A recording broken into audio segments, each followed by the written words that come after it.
How to change cover photo on Facebook without posting. Hey everybody, welcome back to the channel. In this video we're going to learn how we can change our cover photo on Facebook without posting or showing on our timeline.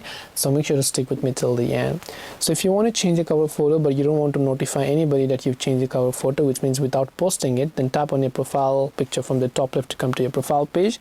Tap on your current profile, then tap on upload photo. Now once you select upload photo, you can select this little option here. Now you can see our cover photo has been changed, but important step is before you hit the save option, you have to choose this option that says arrow option here. You just have to uncheck it that says share your update to newsfeed, because if it is checked, then it's going to also be converted to post and also share to other people.